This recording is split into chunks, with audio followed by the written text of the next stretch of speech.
Meus amigos e minhas amigas, boa tarde para vocês. Eu sou o Diego Santana, sou operador do canal Conjuntura Política e Econômica no YouTube. Esse vídeo, como todos os outros, será levado para o meu canal. E peço a você que é meu seguidor, meu amigo, meu admirador, que possa se inscrever, ativar os sinos para receber as notificações e dar sua curtida, deixar sua opinião, seja ela contra ou a favor. Vamos respeitar a nossa democracia, mas de todas as formas, Conjuntura Política e Econômica visa abordar importantes temas que ocorrem principalmente no nosso país e principalmente referente às conjunturas que estão se chacoalhando para as eleições de 2022 e as estratégias partidárias. Então vamos começar esse vídeo falando sobre a filiação do presidente Jair Bolsonaro ao PL. Bom, se nós pararmos para analisar o contexto conjuntural, o nosso presidente vem tentando, dentre as mais diversas legendas, buscar um refúgio no que se refere às articulações políticas. Por exemplo, aí você vai me perguntar, por que ele não foi para o PTB? Primeiro, que muito possivelmente, no campo do estatuto partidário, ele poderia ter a primeira divergência com Roberto Jefferson, que quer seguir as diretrizes de como seu principal mentor das articulações partidárias. Se ele retornasse ao PP, aonde ele foi deputado por inúmeros anos, decairia sobre as mãos de Ciro Nogueira, que também é um grande coronel dentro do quadro partidário. O PL, por sua vez, por mais que seja presidido por Valdemar Costa Neto, é muito mais fácil de se controlar. A começar pelo fato que a figura do ex-deputado e presidente nacional da legenda só esteve em evidência na medida em que simplesmente o senhor Álvaro Valle estava em vida. E no auge do mensalão de 2006, quando estourou todos aqueles escândalos do governo do PT, o senhor Valdemar da Costa Neto, tal como o bispo Rodrigues, renunciaram a seus mandatos na época, quando ainda não existia a lei da ficha limpa, para que de forma ilesas eles pudessem ser candidatos nas outras eleições. Se eles não vieram, isso é outra história. Aliás, bem lembrado que naquele tempo nenhum candidato envolvido na máfia das sanguessugas e boa parte do mensalão, mais de 80% não foram reeleitos nas eleições de 2006. Lula foi porque naquele tempo conseguia manipular a atividade econômica e atrair para si as classes mais pobres com suas maquiagens econômicas, se aproveitando apenas dos frutos naturais que o Brasil colheu de seu crescimento contínuo no que se refere às grandes exportações feitas principalmente à China entre 2003 e 2004, correto? Então, hoje nós podemos pensar da seguinte maneira, a começar pelas razões de que o nosso presidente ele pode impor o que ele bem desejar em troca de sua filiação ao PL, porque a força está nele, começa por aí, não está no partido.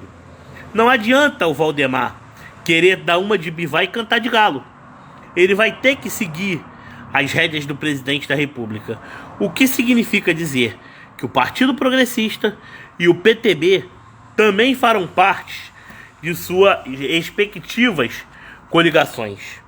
Aí você vai me perguntar, mas Diego, se ele não pôde ir para o PTB e para o Partido Progressista, pelo fato de que ele não conseguiria mandar, por que ele conseguiria mandar no PL, que tem um coronel tão quanto o Roberto Jefferson é no PTB e o Ciro Nogueira no PP. Veja bem, em primeiro lugar, o Roberto Jefferson por si só, ele se tornou aquela figura réu confesso que não apita e mais nada dentro do cenário político. Ele apenas não tem mais nada a perder e fala o que bem pensa e bem entende pelos longevos anos de experiência que teve no Congresso Nacional desde seu primeiro mandato, em 1982 e outros 5, com destaque para a elaboração da Constituinte de 1988 e do impeachment do ex-presidente Fernando Collor, hoje de volta ao PTB. Se não por mera coincidência, na época o partido ficou favorável ao então presidente da República. E se nós pararmos para pensar, dentro desse contexto político, o nome do Roberto Jefferson é um nome de peso na língua, muito mais do que em termos de contexto político. Afinal, já é contestado por ser um dos homens do mensalão, mas muitos se esquecem que foi ele que fez a delação de tudo aquilo que estava ocorrendo na compra de apoio do Congresso Nacional Brasileiro em prol do então ex-presidiário de São Bernardo, Luiz Inácio Lula da Silva. E por outro lado, o Partido Progressista foi utilizado muitas vezes contra Bolsonaro. Por que foi utilizado contra? Pelo fato dele ter sido do partido, uma coisa que muitos não lembram, talvez por não interessar, é que o ex-ministro Joaquim Barbosa declarou que Jair Bolsonaro era o único parlamentar que não tinha, durante todo esse período de transição política, recebido qualquer tipo de vantagem indevida. E quando lhe foi oferecido, lhe foi negado, e muitas das vezes ele até se pronunciou de forma a ficar irritado com as atitudes.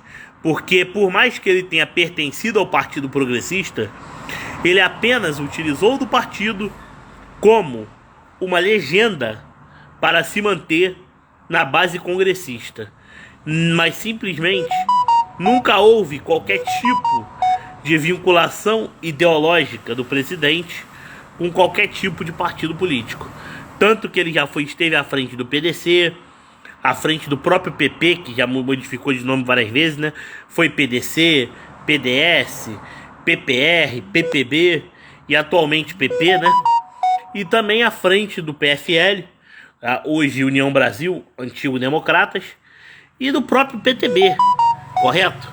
Então, se nós pararmos para pensar nesse contexto, hoje o PL é a melhor saída para o presidente. Por quê? O controle maior está totalmente em suas mãos, onde o nome do Valdemar Costa Neto é um dos mais desgastados dentro do cenário político, e ele não poderá controlar como deseja as suas diretrizes partidárias, diferente de Ciro Nogueira e Roberto Jefferson, que estão à frente do cenário opinando de alguma maneira, e isso pode acarretar numa projeção mais pesada em relação ao nosso presidente em face disso. Então acredito que por isso ele foi pragmático na sua escolha e o porquê que ele está indo para o PL. Porque se ele fosse para o PTB, seria um bom motivo para dizer que Roberto Jefferson, um grande golpista, traidor da nação, como bem diz a esquerda, né? E o homem do mensalão, como eles sempre façam a informação toda distorcida. E por outro lado, o Partido Progressista teve envolvido na Lava Jato, correto? Ciro Nogueira cedeu espaço ao atual presidente da República, cedeu. Mas ao mesmo tempo, é bom que se diga o seguinte: as armadilhas que existem contra o presidente, elas não podem ficar evidenciadas, correto? Porque o Partido Progressista acredita que não dependa totalmente da onda Bolsonaro para se manter no alto volume de parlamentares, ou no caso da Força Bolsonaro, né? Conforme eu bem disse, a onda do presidente não pegará mais na mesma proporção de antes. Isso daí é um fato muito grande.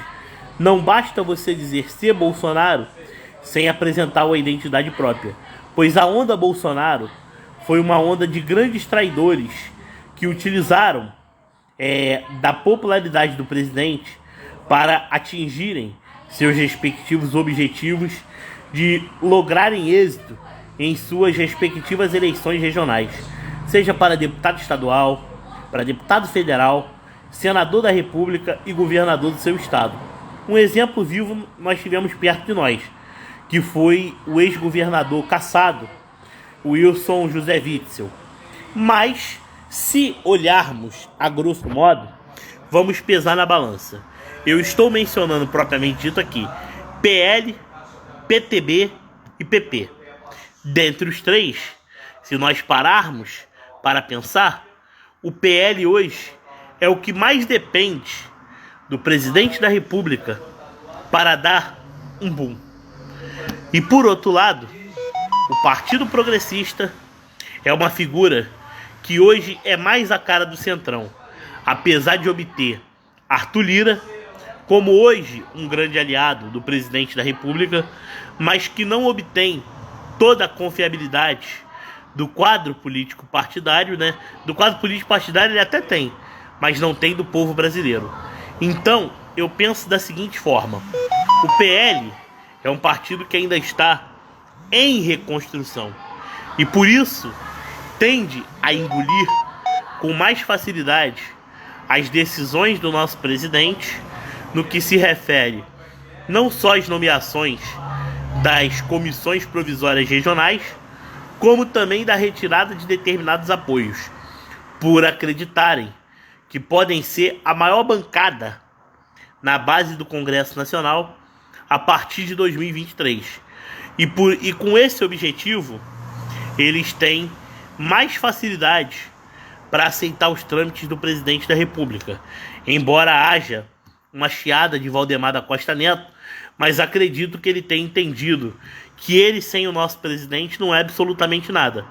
Não é que os outros não sejam, veja bem, pelo contrário, muitos ou quase todos dependem da força do presidente, mas ao menos eles têm mandato e ainda obtêm um certo prestígio político, coisa que o senhor Valdemar não tem, correto? O Roberto Jefferson, ele conquistou esse prestígio por sorte. E dentro dessa sorte, faz dele uma figura como um principal articulador partidário de bastidores.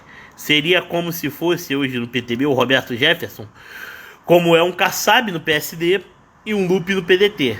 Não falo pela conduta, mas pela burocracia partidária que é imposta dentro dos contextos internos no que se refere a uma política que eles chamam de democracia partidária, né?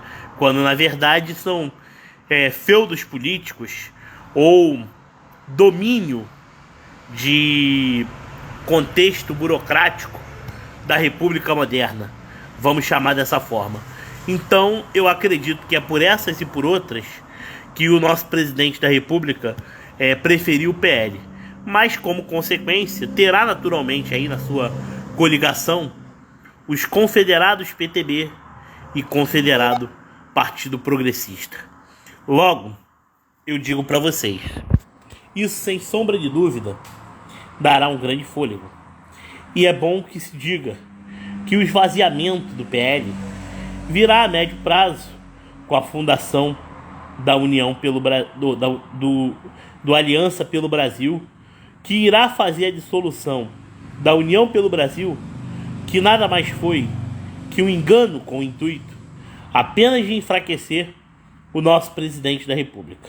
Então, é isso que eu tenho para falar a respeito do futuro da nação e da política partidária que envolve a filiação do nosso presidente. Agora vamos falar um pouco das prévias do PSDB. Convicto de sua vitória, Dória lança o nome de Rodrigo Garcia, seu vice-governador, ex-DEM e ex-PFL, e ex-secretário de Habitação de Geraldo Alckmin, candidato a governador pelo PSDB em São Paulo. Isso convicto de que o atual governador paulista venceria as prévias do PSDB à presidência da República contra o ex-prefeito de Manaus, Arthur Vigílio, e ex-secretário-geral da presidência da República da gestão Fernando Henrique Cardoso, ex-senador, ex-deputado e 3 vezes prefeito de Manaus. E militante do PCB, nos tempos que fazia a faculdade de advocacia na Universidade Federal do Amazonas, né, na UFAM, além do senhor Eduardo Leite, que era uma figura que entrou dentro da disputa das prévias partidárias. Aí o que você quer dizer? O que eu quero dizer isso a respeito? Que o PSDB tem racha? Bom, eu acredito no seguinte, que o PSDB propriamente dito, em si, o partido não esteja rachado. Mas o nome de João Dória não é o preferido de muitos outros que foram por ele abandonados quando mesmo tentou utilizar o discurso de carreira solo, surfando na onda da antipolítica quando se candidatou a prefeito e venceu em primeiro turno, e a onda do atual presidente Jair Bolsonaro para se eleger governador, e isso após dizer que não seria um político carreirista. Mas desde os primórdios, Dória mostra o seu desejo ininterrupto de disputar uma vaga ao Palácio do Planalto. Mas dentro desse contexto, podemos dizer o seguinte, que o objetivo principal do PSDB é defender as suas rédeas, né, da velha guarda e dos feitos do governo FHC, com o intuito de competir justamente, vamos dizer assim, né, com o que se refere aos feitos do PT, com aquele discurso de ajudar a classe mais pobre e que tudo foi copiado por eles, e defender, acima de tudo, o legado do ex-presidente da República para tentar, de alguma maneira, alcançar algum número de capital político sob discurso de estabilidade monetária, alegando que o Brasil hoje vive uma inflação desenfreada. Mas, na realidade, o que houve nesse país foi a culpa do fica em casa, que economia a gente vê depois. Mercado superaquecido em razão de um auxílio emergencial e também de uma distribuição de recursos no que se refere a pessoas que tiveram que ficar desempregadas em razão da pandemia de forma muito abrupta, que deixou o mercado engessado, o que deu brecha de liquidez e, por vias de consequência, viria a causar um aumento desacelerado dos preços. Mas isso não interrompeu a atividade econômica, tanto que as taxas de exportação continuam em alta. O que significa isso? Que o Brasil está estimulando a produtividade, porém não está tendo tempo de conseguir de alguma forma um controle real da demanda. Aí o que vocês querem que o governo faça? Que ele aumente os juros com o intuito de frear a atividade econômica e jogar o país novamente para a ladeira da recessão, fazendo com que, muito consequentemente disso, haja uma grande queda nas bolsas brasileiras e, além de tudo, um disparate ainda maior do que já está no dólar? Ou vocês querem que ele congele o câmbio para, depois das eleições, nós termos que pagar essa conta que será da falta de reservas internacionais e estaremos cada vez mais vulneráveis a novos ataques especulativos? E com isso afetam as nossas relações comerciais e o nosso crescimento econômico, pois afinal de contas existe aquele tipo de coisa: quando você tem divisas em dólar, você é um país que oferece rentabilidade, e se você oferece rentabilidade, você atrai investimentos para a sua parte produtiva e, como consequência, se colhe os frutos a médio prazo. E esse é o principal objetivo. É por isso que o reformismo da Previdência Social, somado à PEC dos gastos públicos e à PEC dos precatórios, são fatores imponentes que retomarão o rumo desse país. Porque o governo não está cortando gastos públicos para o que é essencial. Está cortando gastos desenfreados, visando evitar que haja uma inflação desenfreada, um descontrole monetário e, como consequência disso, o estouro da dívida pública através do crescimento da despesa fixa, que foi o que causou mais de 380% no que se refere em relação à iniciativa privada. E isso custou caro para essa nação, através de altos impostos que levaram, de fato, à quebra de muitas empresas e volumes intensos de recessão, devido ao fato de que muitas empresas não conseguiram mais vender pelas altas taxas de inadimplemento de uma falsa política econômica que nada construiu, apenas maquiou a realidade desse país. E quando ela foi descoberta, perdeu-se em massa grandes investidores. E isso nos causou um período de grandes desconfianças, como nós vivenciamos até os dias atuais. Mas através das obras de infraestrutura do ministro Tarcísio, pré-candidato ao governo de São Paulo, somado à recuperação econômica de muitas empresas e a reativação da indústria nacional, nós temos a certeza que esse país poderá alavancar por sua própria capacidade, e com isso acumulará reservas internacionais, como já está